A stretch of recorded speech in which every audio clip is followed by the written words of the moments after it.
बच्चों के गले में कुछ अटक जाता है, कोई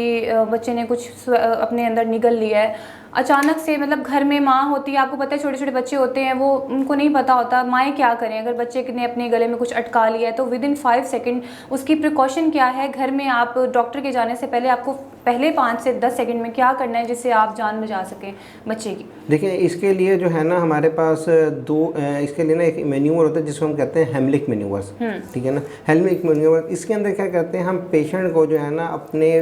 सामने रख के उसको फिस्ट लेकर और उसका जो है ना अब्डोमिन का अपर पार्ट उसके ऊपर ज़ोर से प्रेस करते हैं तो वो वॉमिट कर देता है। या छोटा बच्चा अगर है ना तो उसको जैसे माएँ पीछे से लिटा के ना उल्टा करके उसे थपकी देती हैं, तो वो कर लें तो उससे जो है ना वो चीज़ें बेहतर हो जाती हैं, है ना। चोकिंग इंसिडेंस से कहते हैं तो वही कम हो जाते हैं इससे। अच्छा सर, इसकी भी ज़ाहिर स्टेजेस होती होंगी। अब आपने कहा जैसे आप स्पेशलिस्ट हैं और नालियाँ वगैरह भी लगाते हैं खुराक की, तो किस स्टेज पर आकर जो है वो नाली लगानी पड़ती है, या और कौन सी ऐसी स्टेज होती है जहाँ पर आप अपनी ही ओरिजिनल जो आपको अल्लाह ताला ने खुराक की नाली दी हुई है उसको ठीक कर सकते हैं, और कौन सी ऐसी स्टेज है जहाँ पर इसको चेंज ही करना पड़ता है? अच्छा, इस तरह है कि ये जो अल्लाह ताला ने हमें खुराक की नाली ये 25 सेंटीमीटर की बना के भेजी है, दी है हम सबको, तो उसके अंदर से ना हम 1 सेंटीमीटर भी निकाल नहीं सकते, ठीक है ना। उसको निकालने के बाद हम उसको आपस में नहीं जोड़ सकते। निकालने का मतलब ये है कि आप 1 सेंटीमीटर उसमें से निकाल लें और फिर दोनों एंड को आपस में जोड़ लें, ऐसा पॉसिबल नहीं है, ठीक है ना। तो इसके लिए ना हमें इसकी रिप्लेसमेंट सी करनी पड़ती है। फिर डिपेंड करता है कि कैंसर किस स्टेज पर है और किस जगह पर है, ठीक है ना। हमारी खुराक की नाली जो है ना ये 3 जगहों से गुजर रही है। सबसे पहले तो ये गले में है, फिर ये हमारे सीने में से गुजरती है और फिर ये पेट में चली जाती है, जहाँ ये मैदे के अंदर ड्रेन हो जाती है, ठीक है ना, ओपन हो जाती है। अब अगर ये खुराक की नाली का प्रॉब्लम और इसके तीनों जगहों के ना इसके डिफरेंट लेवल्स पे डिफरेंट प्रोसीजर्स जो है ना हम अडेप्ट करते हैं, ठीक है ना। अगर तो है खुराक की नाली का मसला इधर गले के अंदर, ठीक है ना, तो यहाँ पे जो है ना इसको निकालने का रोल इतना अच्छा नहीं है। उससे अच्छे रिजल्ट आपको मिलते हैं कैंसर के टीके और शुआओं से।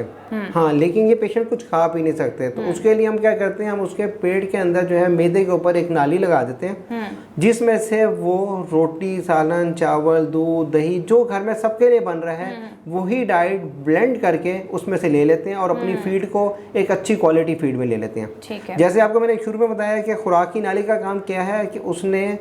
मुंह से खुराक लेनी है और वो मैदे में पहुंचा देनी है, ठीक है ना। तो आपने जो मुंह से खुराक मैदे में जानी है उसको आप डायरेक्टली मैदे में डाल दें तो उससे जो है ना उसका खुराक का जो न्यूट्रिशन का हिसाब बेहतर हो जाएगा। हाँ, लेकिन जो उसका एक अपनी विल है वो कम होती है ज़रूर, ठीक है ना। अच्छा, अगर ये खुराक की नाली के दरमियान वाले हिस्से में आ जाए, मतलब अराउंड हम जब इसकी बात करते हैं तो हम जब सेंटीमीटर्स में करते हैं तो वो 25 सेंटीमीटर पे अगर आ गई है तो इसको हम जब लेते हैं तो हम इसको अपने होंठ से लेते हैं कि हमारे ऊपर वाले होंठ से कितने सेंटीमीटर्स नीचे है, ठीक है ना। तो उस पर अगर है तो फिर हम इसका जो है ना ऑपरेशन करते हैं, ठीक है ना। अगर उसके साइड के साथ कोई सांस की नाली के साथ उसके रिलेशन को देखते हैं, उसके दिल के साथ रिलेशन को देखते हैं कि कितना उसने उसके साथ जुड़ी हुई है, उसके साथ जो हमारी खून की शरीयान जा रही है उसके साथ देखते हैं कि कहीं उसके साथ तो नहीं ज़्यादा जुड़ी हुई,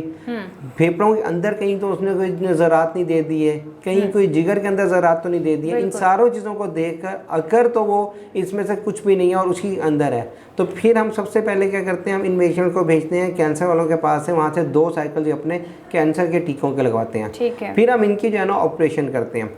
पहले शुरू में जब ये ऑपरेशन शुरू हुए थे तो उसके लिए सीने के ऊपर चीरा दिया जाता था, सीना खोला जाता था, उसमें से इस निकालने को निकाला जाता था, फिर इसको जगह पे हम मैदे की ट्यूब बनाते थे और उसको फिर हम ऊपर जाके जोड़ते थे। अब जितनी जितनी एडवांसमेंट आ गई हैं, कैमरे के जरिए ऑपरेशन हो रहे हैं, तो हम लोग इसको कैमरे के जरिए खुराक की नाली को मोबिलाइज करते हैं, उसको निकाल देते हैं और उसके बाद मैदे की ट्यूब बनाते हैं और उसको ऊपर ले जाके गर्दन में जोड़ देते हैं या इवन सीने के अंदर भी जोड़ सकते हैं, ठीक है ना। अब आपने जब खुराक की नाली निकाली है ना तो आपने ये देखना है कि जो कैंसर है ना उससे आपने प्रॉक्सिमली उससे पहले 10 सेंटीमीटर का आपके पास मार्जिन क्लियरेंस आनी चाहिए,